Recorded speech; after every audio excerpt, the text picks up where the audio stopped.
নমস্কার, কেমন আছেন সবাই? আরেকটি নতুন ভিডিও নিয়ে আপনাদের সামনে হাজির হয়েছি। আজ একটি রান্নার ভিডিও নিয়ে এসেছি। আজ বানাবো সুজির পাটিসাপটা। এই পাটিসাপটাটি আপনি সকালের নাস্তাতে এবং বাচ্চাদের টিফিনেও দিতে পারেন। প্রথমে সুজিটি 2 ঘন্টা আগে জল দিয়ে ভিজিয়ে রেখেছিলাম। তারপর এই সুজিটার সাথে দই আর একটু নুন দিয়ে ভালো বাটার তৈরি করে নিয়েছি। এটা হয়ে গেলে অন্য একটি পাত্রে এর ভিতরে একটি পুর দিতে হয়। তার জন্য অন্য একটি পাত্রে একটু তেল দিয়ে আর সোয়াবিনটাকে আগে থেকে ভিজিয়ে রেখেছিলাম, সেই সোয়াবিনটা একটু ছোট ছোট করে কেটে নিয়ে সেটি তেলের মধ্যে দিয়ে দিলাম এবং ভালো করে নাড়াচাড়া করে নেবেন। একটু সয়াবিনটা লাল লাল হয়ে গেলে তার মধ্যে আগে থেকে ভেজে রাখা মাছ এবং মাছটা কাঁটা ছাড়িয়ে রেখেছি সেই মাছটি টমেটো কুচি, পেঁয়াজ কুচি আর লঙ্কা কুচি দিয়ে ভালো করে নাড়বেন এবং স্বাদ মতো নুন আর অল্প একটু চিনি আর একটু গোলমরিচের গুঁড়ো দেবেন। আপনাদের স্বাদ মতো এগুলি দেবেন, দিয়ে ভালো করে পুরটি তৈরি করে নেবেন।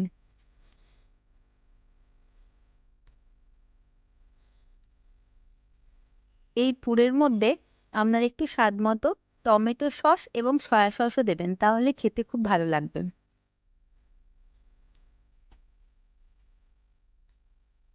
দিয়ে ভালো করে নেড়ে নেবেন, একটু মিশিয়ে নেবেন যাতে এই সয়াবিনের মধ্যে টমেটো সস এবং সয়া সসটি ভালো করে যায়, তাহলে খেতে খুব ভালো হবে।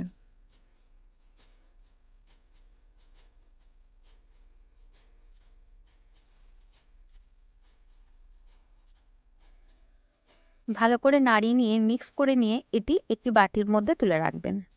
এটি আমাদের পরে কাজে লাগবে। আর অন্যদিকে আরেকটি পাত্র বসাবেন এবং পাত্রতে অল্প একটু তেল দেবেন এবং তেলটা হয়ে এলে তার মধ্যে আগে যে সুজির বাটারটি তৈরি করে রেখেছিলাম ওই বাটারটি দিয়ে একটু গোল মতো করে নেবেন, যেরকম গোলা রুটি করি আর কি আমরা, সেরকম একটু করে নেবেন সুজির এই বাটারটি দিয়ে।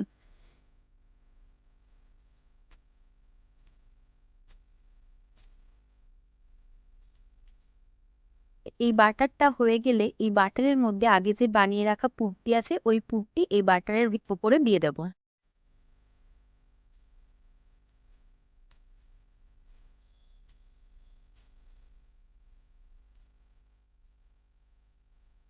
এই পুরটি দিয়ে ভালো করে বাটারটি তুলে নেবেন, মানে এপিটোপিট যেরকম পাটিসাপটা মোড়ায় সেরকম ভাবে আপনারা মুড়িয়ে নেবেন,